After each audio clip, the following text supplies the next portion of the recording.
We created rules for a haunted house that shouldn't exist.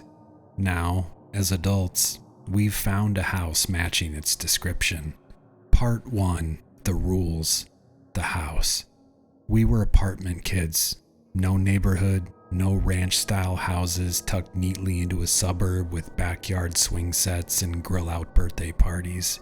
When we went trick-or-treating, it was always in someone else's neighborhood. Because of that and other reasons I'll get to, we made up a haunted house when we were kids. We gave it rules because Patrick said that rules were important for such things. It was kind of a tradition for us, and it was also something we worked at year-round. Jennifer said that haunted houses, the real ones, never slept. Back then, the four of us in the tight-knit group partly believed in that stuff. Even as we drew pictures and sometimes detailed diagrams of the house's floors and added in new rules or tweaked the new ones we had, always in Greg's sketchbooks that he kept buying under his parents' noses to feed his unfortunate habit of drawing disturbing images. Even though we, quote, made it all up, our excited, serious chatter showed how much we wanted to breathe life into it. Now we're adults. Patrick is a real estate agent, Jennifer is in pre-med at university, Greg works in advertising, and I alternate between construction and retail. It was Patrick who found the house between making his rounds as a real estate agent. I think he had been on his way to show off one of the properties he was representing when he spotted the house. He had to come back to it later when he wasn't being tailed by prospective homeowners. A 5-story Victorian with steep gabled roofs, conical tower-like extensions, and large bay windows that were all boarded up. It stuck out like a giant's rotting but elaborate sore thumb among a neighborhood of smaller houses that Patrick had been driving through to get to another neighborhood. The hedges and lawn were wildly overgrown. Kudzu and other vines clung to the house's siding, but it was something on the front porch that clinched it for Patrick. He went looking for it when he came back. To the right of the door, there were 3 large doll heads that had been slashed open and used as pots for plants. Dingy-looking things bearing fruit that was so far rotted that it resembled old shoe leather we had never decided exactly would be growing there, lay propped up and dying in those makeshift doll head pots. He sent us pictures. That got us there as soon as our schedule aligned. Patrick had talked with some of his real estate colleague buddies, connections and so on, and had gotten what he needed for permission to access the old house. So a few weeks later, there we all were, the 4 of us, standing on the lawn of a house we had sketched up and chattered about for many days as kids in our rooms while our parents had watched TV or played cards in the close confines of our apartment building. "Well, this is something, isn't it?" Jennifer said. "Patrick, I know this is your doing, but wow, you went to some great lengths for this prank. I'm going to just let myself enjoy it because you put in so much effort." Patrick shoved his hands in the pockets of his sports coat. His eyes were bloodshot. "Isn't my doing?" "Yeah," I said. "This would be an extravagant prank, and for what purpose?" I waited for Patrick to answer, but he just stood there staring at the house. I was thankful that I was wearing jeans and not khaki shorts because the front lawn was nearly up to our knees. "We should go over the rules again," Greg said. Incredibly, he was carrying a sketchbook in his hands. "Are you insane?" Jennifer said. "You can't think that would matter now." "But what if it does?" Greg said. "What if it matters more now than it did then?" "Unbelievable," Jennifer said. "So let's go over the rules again," Patrick said glumly. He seemed to be trying to peer into the windows despite their being boarded up. Greg opened the sketchbook he had been carrying. "Number 1, he said. "Wait," I said. "Is that one of your sketchbooks from when we were kids?" Greg sneered. "I wish. I think my parents found the old things and threw them away while we were moving out of the apartment. But I remembered the rules, more or less. because I read through them so often. So I wrote them down again. The language is a little different now because I'm older and I'd like to think wiser, but they should basically be the same. We read through those rules so often, Jennifer said. Together. We all faced the house as Greg went through the rules. Here they are. 1. Never knock on the front door with your fist. If you want entry to the house, place your right hand on the metal knocker and your left hand over your eyes. If someone is with you, they should be covering their eyes as well. Use the knocker 3 times. 2. Someone will open the door for you. Keep your eyes closed and covered and count to 3. You don't want to see who opened the door for you. After 3 seconds, you can open your eyes and go inside. But know that in doing so, you are entering into an agreement with the entities in the house. It's a simple agreement. You get to go inside, but they get to harm you if you break the rules. By entering the house, you're giving consent. 3. Leave any electronic devices in a cubbyhole in the wall near the front door. You can retrieve them if and when you leave. 4. Walk, but do not run. If you walk, the entities in the house will only walk. If you run, they run, and they will chase after if you run. They have gotten very fast from chasing people over the years. 5. On each floor you must solve a puzzle. If you fail at the puzzle or flee the puzzle, the entities will come after you. Successfully solving the puzzle will grant you entry to the stairs. 6. If you go up the stairs without solving the puzzle or try to go beyond the next floor, Walt the Stairman will come after you.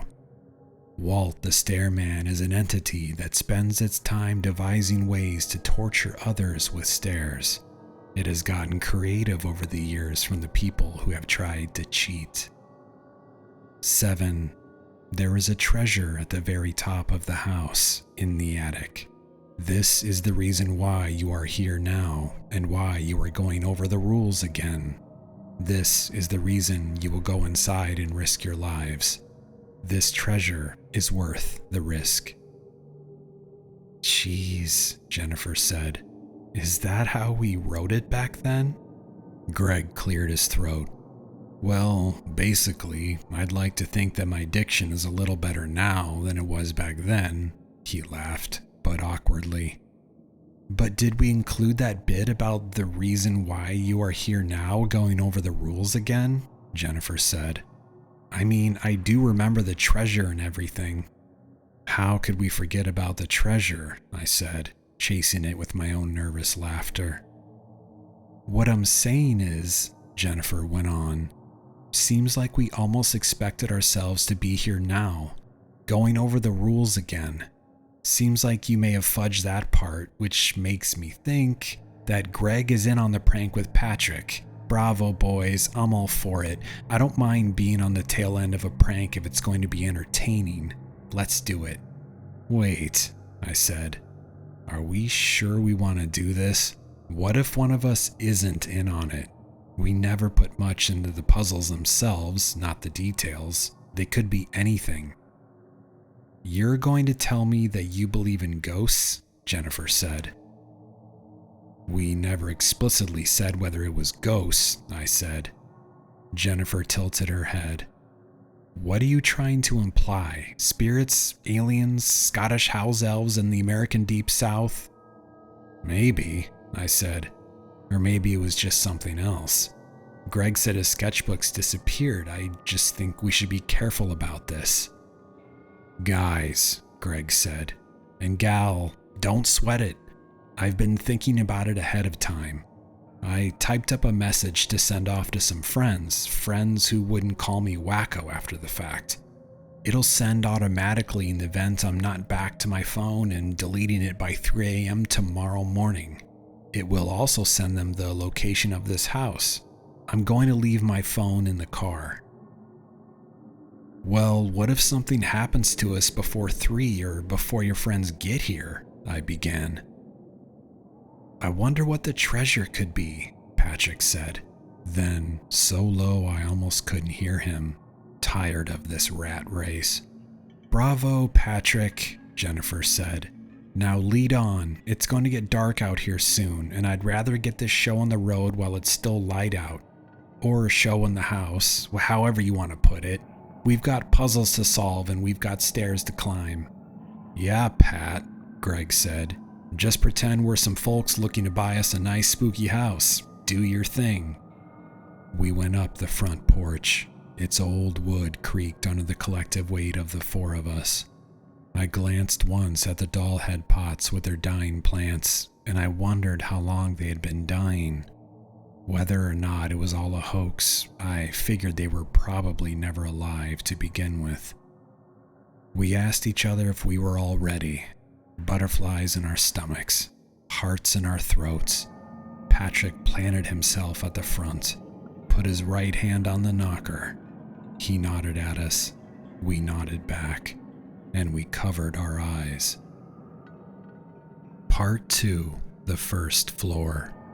My hand shook over my shut eyes as I waited, as the four of us waited, while Patrick operated the front door's metal knocker. 1, 2, 3 knocks, just like the rules said.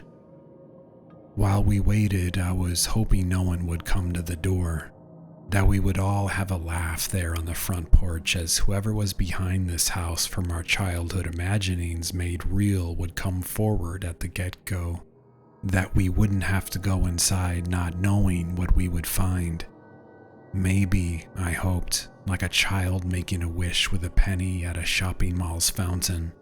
It was some rich benefactor who'd built the house for us at Patrick's request and had somehow made it look very old on the outside. You know, the good kind of surprise. Instead, I could hear the front door opening. My heart flipped and flopped. I thought I heard breathing, but I couldn't tell if that came from us or whoever had opened the door. 1 Mississippi, Greg was saying aloud. 2 Mississippi. His voice shook. While he was counting, I thought I heard something like slurred words coming from the doorway. Then it began to sound to me more like language in reverse, like when you play a movie or record backwards. 3 Mississippi. All right, Jennifer said, hilarity or fear quaking her voice as well. I'm now opening my eyes. I opened mine too. There was no one at the door. Patrick rushed in immediately. We followed. The lights were already on. A rough-looking chandelier that I vaguely recognized cast a pale yellow light over the foyer. Patrick's head was swiveling around near the entrance. He thrashed a nearby curtain, a potential hiding place. Whoa, Greg said. Whoever it was moved quickly. Or maybe, Jennifer said, the door moved itself. Now don't start thinking I'm a believer. It could be some mechanism triggered by the knocker. Patrick, I said, you got some friends with deep pockets? I don't make many friends these days, he said. He was still looking about for whoever had opened the front door for us, checking the closet under the stairs. 3 of my only friends are with me now, if I can still count you as friends. Sure, Pat, Greg said, flipping through his sketchbook, producing a pencil from his pocket and either sketching or writing some things down. Look at this place, I said. It's just like how we imagined it when we were kids. I mean, it's all coming back to me now. This is the foyer. Seems to be to scale, or close enough, I guess. Those are the stairs that curve just like we drew them. Don't step foot on the stairs, guys, Patrick said. Here's that little bench I remember drawing in beneath the mirror, Jennifer said. She moved over to the right. And the mirror, its wooden frame is engraved with a bunch of snakes chasing their own tails. This was my idea. I'd forgotten about it, but you remembered? How did you get something like this? Well, I said, If this house continues to be even somewhat remotely based on the floor plans and items we put in when we were kids, things are going to get kooky." "Yeah," Greg said. "No kidding." And it had been kids back then, not architects or house decorators, that had come up with this place. Kids obeying the kinds of whims and fancies that they had. The only reason we had ever known about Victorian-style houses and their designs was from books we had rented from the library to help us along the way. Our primary goal had been to create a scary, dangerous house. That reminded me of something important. "We made some traps," I said. "Remember?" At length, the other three said they did. "I can't remember all of them," Patrick said. "Neither can I," Greg said. "We'll help each other," I said. "Together," Jennifer said. "We can remember a lot more." I'm still amazed that none of us went back out the door or even talked about doing so. We hadn't started any of the puzzles yet. We hadn't risked our lives yet like the rules said we would by entering. But the threat was there and had begun to magnify as soon as that front door had opened and we'd gone inside. We should have been better prepared. I had no holy water, salt, or silver on me. Not that I think it would have mattered. Not that I or my three friends believed in that kind of stuff anymore. But maybe we wanted to believe in that stuff again. "Guys," Patrick said, "cubbyhole." It was there to the left of the front door, almost camouflaged with the chipped white paint of the walls. It was surprisingly large enough to accommodate quite a few things. Three of us put our phones in the cubbyhole, Greg having left his in the car. "Nobody has any fancy spirit detecting equipment, right?" Greg said. "No infrared thingamabobs or anything like that, right? If so, please deposit them in the cubbyhole now." "I seem to have left my proton pack at home," Jennifer said, giving me a wink when I looked at her. "So, just cell phones," Greg said after we'd finished. "Glad we came prepared," he joked. "Heck, I didn't even think to bring a flashlight." "I checked ahead of time," Patrick said. "Electricity's running to this place. I didn't go inside until now, but I had an idea the lights might be operational." "Who's paying the electric bill, Pat?" Greg said. "Don't know. Wasn't able to find that out." Patrick was already moving beyond the foyer. We followed. We were all still joshing around at this point. Well, except for Patrick. But you could tell our nerves were all on fire with fear. No entities yet to speak of, unless they were invisible. I wasn't sure whether which would be scarier, being able to see them or not being able to see them. We moved about the first floor. The foyer passed by the stairs. Next was the parlor, an old-timey and foreign word to us when we were kids, but one that Jennifer had explained to us back then was like a living room for entertaining guests. It had a more formal air than a family's personal living room, so we had done our best to draw in fancy chairs and cabinets and lights in that room. And there they were. The furnishings were rough despite trying to be fancy. High-backed plush chairs with faded gilding, the cushions falling apart. One large cabinet flared out at the top into a clown's visage etched in wood. I looked to the right wall of the parlor, noticed the painting on the wall that was a hybrid of Mona Lisa and George Washington, slapdash together with a heavy dose of Salvador Dali melting clock vibes. Only this time it was the flesh on the face that appeared to be melting off the skull. Greg's doing. It looked good, almost professional. Had Greg been that good of an artist back then? The eyes were hollowed out, all the way into the wall it sat upon. It was the classic haunted house portrait with its eyes hollowed out so someone behind the wall could get a good look at you deal. If there's a technical term for that, I don't know what it is, but I watched the hollowed out eyes closely. Jennifer came up beside me suddenly, and I think I may have jumped. "That's Greg for you," she said. We went beyond the parlor and into the dining room, passed into the kitchen, and at that point we were looping back around towards the living room that was connected by way of a hallway back to the foyer and stairs. There was a lot of creepy stuff scattered about. Blood-stained cups in an old china cabinet, dolls that had what were like medical fake human eyes to replace an eye that had been lost, sitting on couches, dishes in the sink that seemed to be covered in bile and mysterious chunks and actually smelled so bad we were gagging. I don't know about the others, but my biggest scare, at least until we got into the living room, was that nasty thing coming out of the cuckoo clock.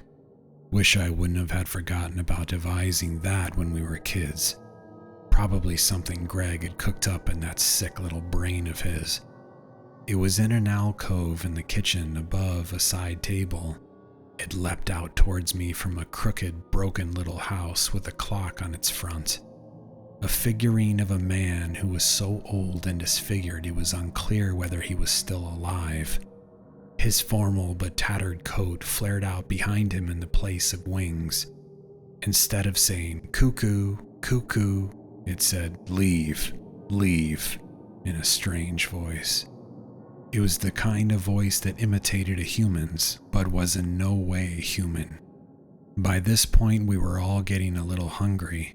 You could tell in our postures and the way our voices began to sound when we made little observations. If one of us was behind all this, it was already too much, already too far. Then we got to the living room, that last room before the foyer and stairs again, the family's personal space. Traditionally, at least by my understanding when it came to older houses, it was not the best place for guests. It was here, we knew, that the first puzzle was supposed to be. Curiously, we hadn't really tried to create the puzzles back then when we were kids, even though we were all intrigued by puzzles. I wondered if, even back then, we had hoped in a dark part of ourselves that someday we might encounter this house in the flesh. Maybe we didn't want to make the actual puzzles back then because we didn't want to know their solutions yet. I wish we had. I wish we knew all the answers before it really began. The living room furnishings were the most ordinary of the rooms we'd encountered, and yet, in the fireplace, the puzzle. That was the area we had designated for the first puzzle. I remember circling many times around that fireplace and jotting it in myself. First floor puzzle. It almost glowed. Probably it did glow. We drew closer to the fireplace. Instead of a fire in the open firebox, there were heaps of gold coins, amber topazes, green emeralds, red rubies, and ominous-looking jewelry.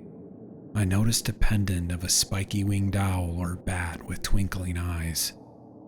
"What is?" Jennifer said. "Why is there treasure here? It should be upstairs, at the very end, in the attic." "We don't know what the treasure in the attic is," I said, "and we don't know what that is." "There are blocks of stone missing from the fireplace mantel," Greg observed. Sure enough, there were. Going from left to right, starting from the bottom of the mantel, the first, second, third, 8th, and 13th block were missing, up to the point where the mantel ended and the rest of the masonry began. They were large blocks of rough-hewn stone, like for something constructed in a medieval or pre-medieval times. We searched the room for potential clues to the puzzle. A mildewy chase lounge with golden buttons and a battered couch and armchairs arranged in a loose circle. A side table with an ancient, ratty-looking earth globe sitting on top of it, but the globe was caved in to the northeast. Alaska and much of the North Pole lost to the makeshift crater. There was a seashell beside the imperfect globe. An old desk that looked like it had been crafted in the 19th century sitting against the wall. On the desk was an empty, off-white envelope and a compass, not the kind of compass for telling which direction you were going in, but the tool with a metal point, hinges, and a pencil that people drew circles with. The drawers in the desk were empty.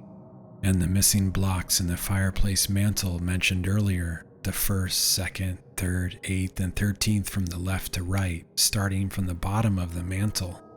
Like the other furnishings and odds and ends, like everything else outside of what was in the fireplace where the puzzle would be, we had come up with these things as kids. While we were looking over what we thought must be clues, Greg suggested that maybe, just maybe, we had been unconsciously trying to create and solve a puzzle, even back then. I do vaguely remember us having left some blocks out of the mantel.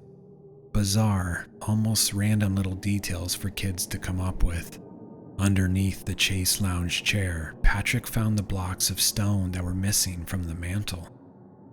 "What do you think, folks?" Greg said. "Do they go back in the mantel?" "It can't be that easy," Jennifer said. About that time, things began to take a drastic turn. Up until then, it had just been the inanimate trappings of the haunted house in there with us. I'd almost forgotten that there might be someone or something else there too. I don't know exactly how to put this. It was like the air on the edges of the room began to blur or haze up.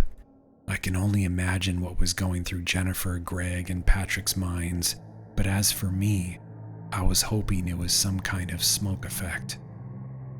There were shapes in the haze. Already I could tell they were bigger than us, and they moved strangely, in a different rhythm to our walking or shuffling, like there was a weird and elaborate jerk to the right or left between stepping, almost dance-like. Other than that, they had seemed to be clothed from head to foot in a fuzzy white material that seemed to have a hint of other colors to it, but I couldn't determine what the other colors were.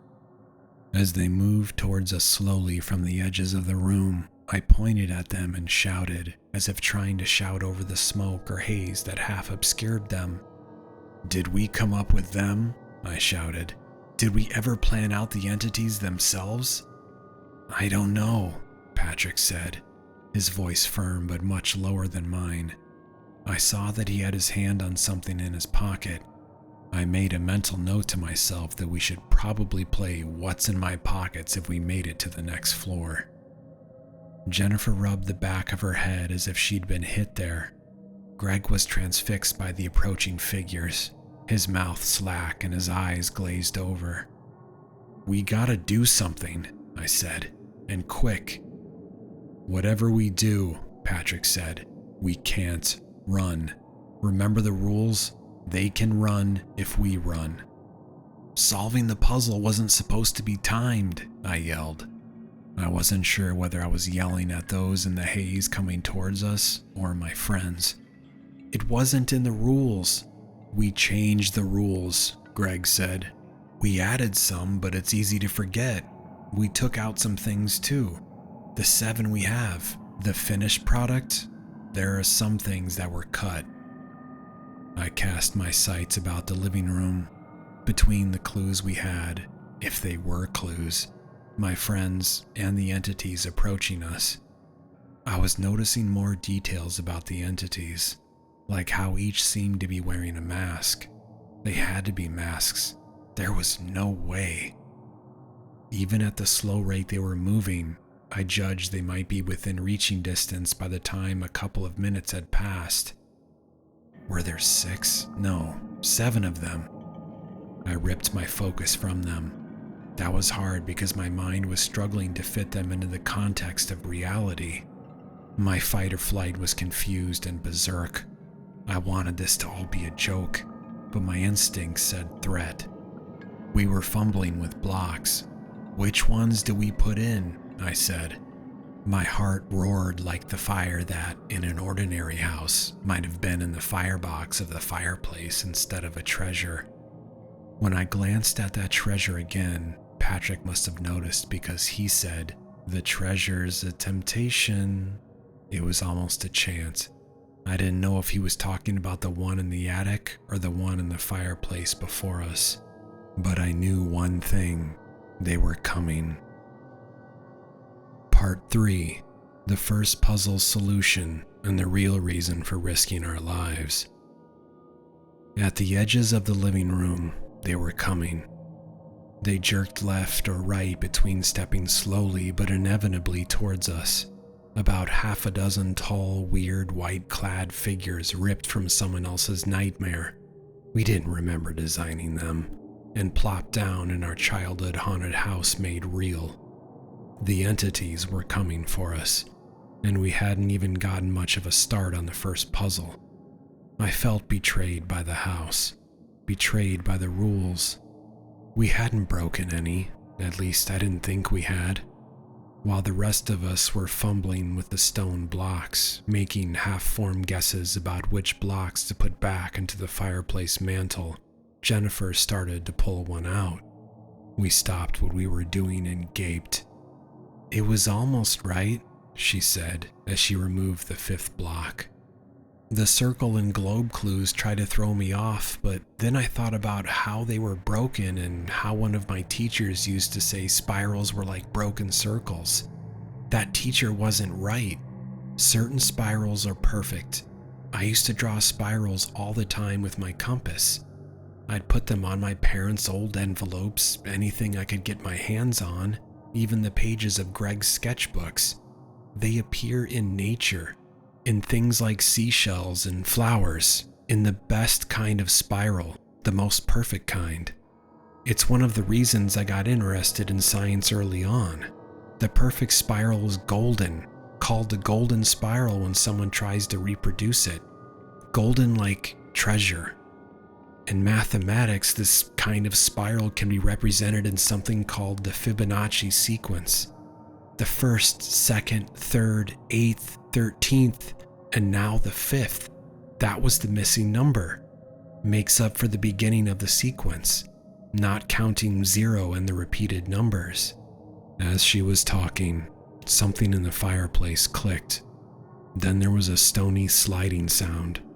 The bottom of the firebox fell out, and the treasure, gold coins, rubies, topazes, everything, plummeted.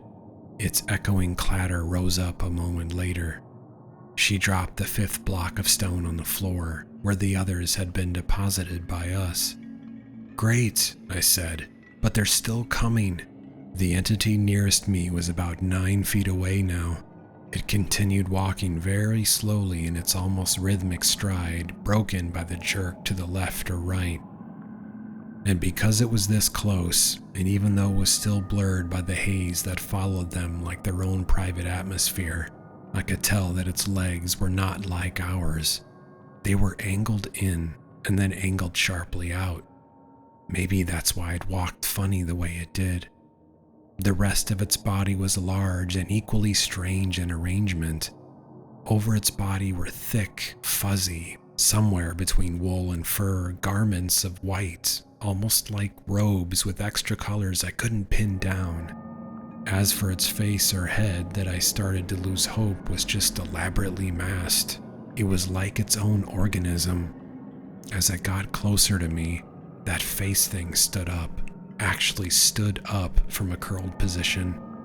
Other than 2 round eyes with no irises, it was like the face thing had been sleeping on the mound of body we might normally call a neck. As it got up, it revealed its own brighter torso and face. The round eyes never shifted while the rest of it did. The face thing's lower legs were fused to the larger body. Layers of sickly but tightly packed muscles were on the face thing. When the arms on the face thing raised and turned over, I saw rows of jagged teeth on them. The larger limbs of its larger body began to raise themselves too as it got even closer to me. Hands, but wider and rounder, opened with more than 5 fingers. Like it was 2 organisms, maybe more beneath the robes. "No!" Greg shouted. I turned and beheld Greg speed-walking into Patrick. Patrick had a handgun, probably, I thought, what he had been gripping in his pocket, and it was aimed at one of the entities. The gun fired, but it missed its mark as Greg pushed Patrick over. When Greg got back up, he had the weapon, and the already queasy feeling in my stomach intensified. Then Greg walked more quickly than I'd thought him capable of, twisting between two entities, the gun in one hand and his newer sketchbook in the other, just missing getting snagged by a large, strange arm, and continued on towards the back of the room. The entities were on his tail. They had turned from us. They picked up their pace as they pursued Greg, but they weren't running like the rules warned they would if we did. Not yet. It seemed speed walking was fair game. Greg opened the door to the hallway leading back to the foyer and stairs. "I'll toss it in the cubby hole," Greg yelled as he walked rapidly out of the room. "If that doesn't do it and I don't make it, tell my wife and my daughter." At that moment, he had decided to slam the door behind him. Did the entities open the door like you or I would? If so, I did not hear it or see it. I saw the haze around them thicken, blurring to the point that they were fully obscured. Then they were gone. "It wasn't electronic," Patrick growled beside me. "The gun, it's mechanical, not electronic. No violation of rule number 3. You didn't have a laser, flashlight, or anything on it, did you?" I said. "No, it's a standard semi-automatic handgun with no extra bells or whistles." "How about a GPS tracker?" Jennifer said. Patrick said. I could see his jaw grinding back and forth. Yeah, I forgot I had one attached. Somebody at the store recommended it. Clerk yammered on and on about rigging it up for me, and I was just trying to get out of there. That thing is inconspicuous. I guess that's the point, so a would-be thief doesn't see it. He told us he was sorry, that he brought the gun to protect us, that he didn't know why Greg would not let him shoot one of those entities. "What if," I said, and bear with me here, what if those entities are just people in costumes with animatronics or puppetry? Expensive, sure, and surrounded by some impressive smoke and mirror stuff. And imagine, if you would, that Greg is the one who set it up. Like, maybe he's the one with some rich connections and doesn't want us to kill an actual person while they're attempting nothing more than a prank. "Not long ago," Patrick said, "you were all accusing me of arranging this, which is crazy. We did this together." "Guess it doesn't matter," I said. "We gotta leave. Things are way out of hand." "We can't leave without trying," Jennifer said to me. "You know that. Think about a treasure that's worth risking our lives for." She was right. She was absolutely right. 5 floors, 5 of us, not 4, 5. We had not talked about Sally aloud since we'd gotten here, but she was on our minds. The only reason I haven't mentioned her yet is because I was waiting for the right moment. It had been Sally's idea to design this haunted house when we were young. I mentioned earlier that our main goal in making up this place and its rules when we were kids was to design a scary, dangerous house, and that it was due to our being cooped up apartment brats wanting to conjure up a house all our own. That was how it started. But then somewhere along the way, our friend Sally, who had helped us start designing the house, disappeared. Some had said she'd been abducted, others that she had wandered out of the apartment complex and gotten lost. There were extensive searches. There were countless vigils.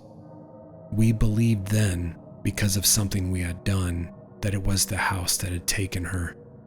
So as kids, we'd finished planning out the house and its rules after she was gone, because we wanted her back.